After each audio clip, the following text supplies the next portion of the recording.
Rule 3. Teams. Article 7. Head coach and first assistant coach. Duties and powers.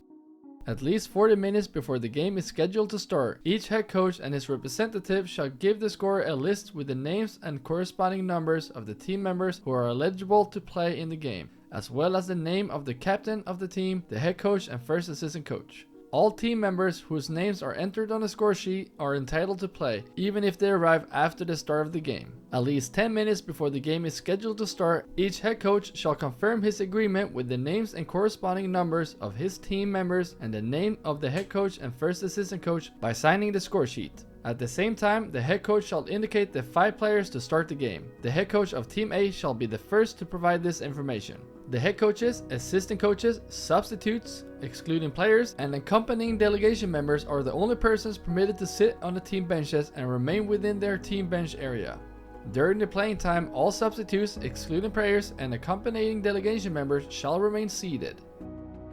The head coach or the first assistant coach may go to the scorer's table during the game to obtain statistical information only when the ball becomes dead and the game clock is stopped. The head coach may communicate in a courteous manner with the referees during the game to obtain information only when the ball is dead and the game clock is stopped. Either the head coach or the first assistant coach, but only one of them at any given time, is permitted to remain standing during the game. They may address the players verbally during the game provided they remain within their team bench area. The first assistant coach shall not communicate with the referees.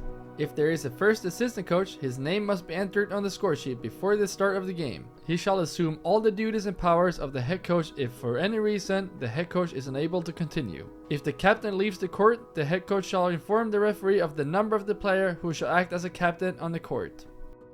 The captain shall act as a player head coach if there is no head coach, or if the head coach is unable to continue and there is no first assistant coach entered on the score sheet. If the captain must leave the court, he may continue to act as a player head coach. If he must leave following a disqualification foul, or if he is unable to act as a player head coach because of an injury, his substitute captain may replace him as a player head coach. The head coach shall designate the free throw shooter of his team in all cases where the free throw shooter is not determined by the rules.